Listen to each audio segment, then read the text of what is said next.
Gaji kita mah cuma numpang lewat aja di rekening. Tanggal masih muda, dompet udah kosong aja.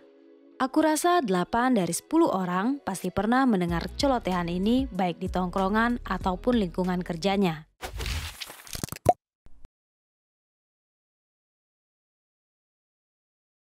Ketika ditanya kenapa uang kalian cepat banget habis, apakah jawaban kalian adalah karena uangnya sedikit?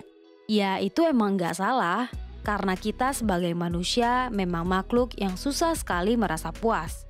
Udah punya 1 juta, pengen 10 juta.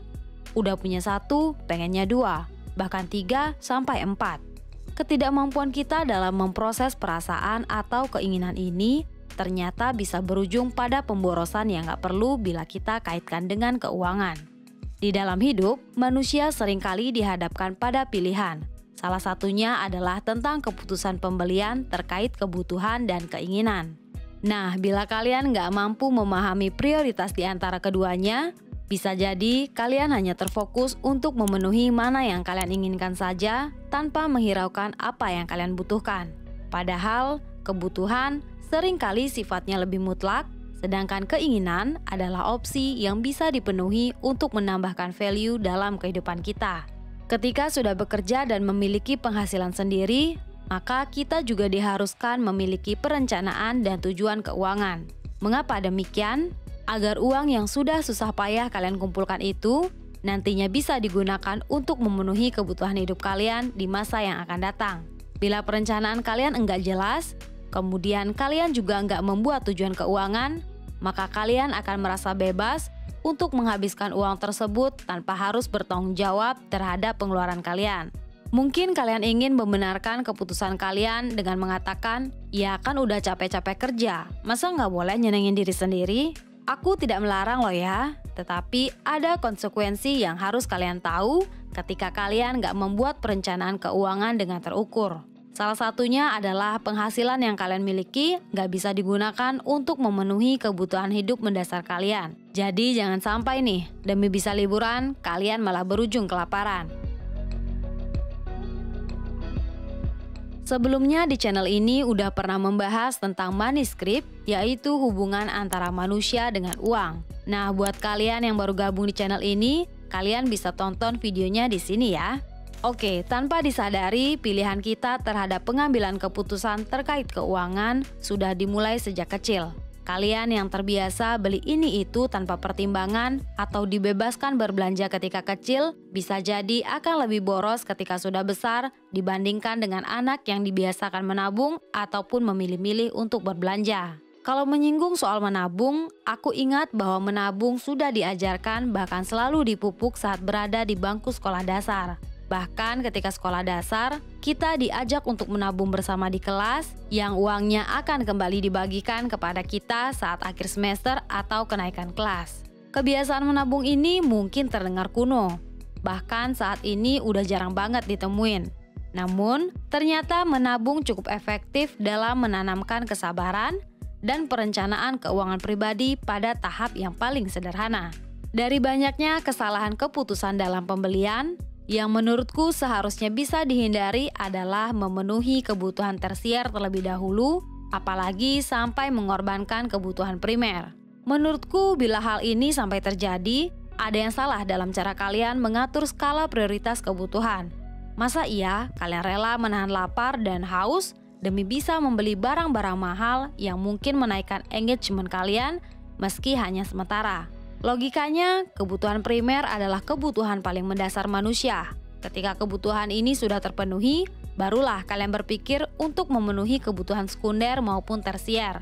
Kecuali kebutuhan tersier ini nantinya bisa kalian gunakan untuk menambah penghasilan kalian, ya maka hal tersebut masih bisa dikecualikan.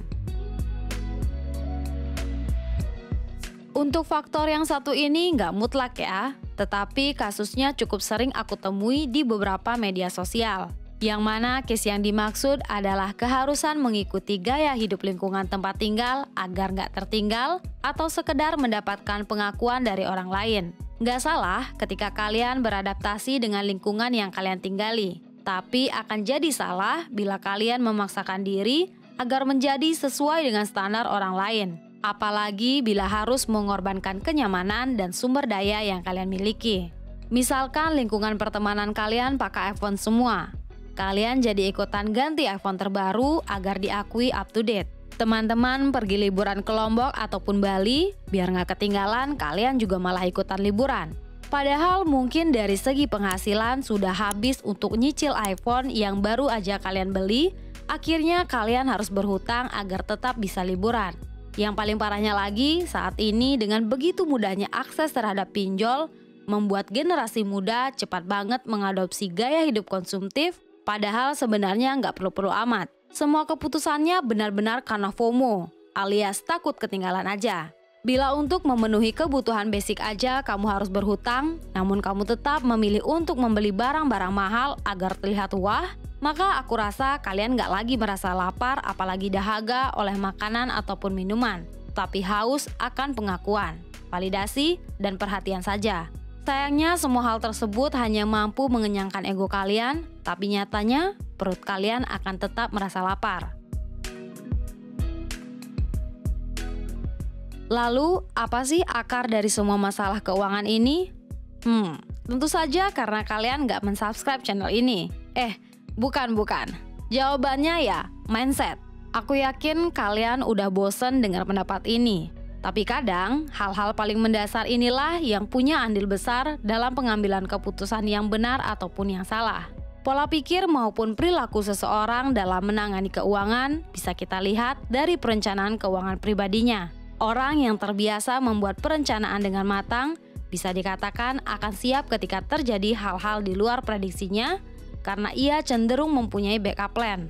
Nah, ada juga yang agak kurang atau mungkin sebagian besar dari kita juga masih belajar agar bisa lebih konsisten lagi dalam perencanaan keuangan.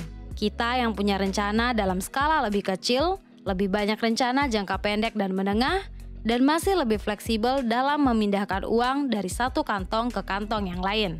Tapi ada juga nih, golongan yang seadanya. Kalau emang perlu ya pakai aja, tanpa pertimbangan lebih matang, tidak membuat rencana, apalagi menyiapkan dana cadangan. Kalau kalian adalah golongan yang terakhir, aku harap kalian bisa segera tumbuh dan berkembang supaya segera keluar dari kondisi tersebut. Dengan semakin majunya zaman, semakin canggihnya teknologi, semakin berkembangnya dunia digital, maka akses terhadap literasi keuangan juga sudah benar-benar mudah. Kita nggak lagi terbatas ruang dan waktu untuk belajar tentang perencanaan dan pengelolaan keuangan pribadi. Harusnya sih ya, harusnya. Generasi muda yang bisa mengakses internet nggak lagi punya alasan untuk tidak update diri dengan literasi keuangan yang lebih modern.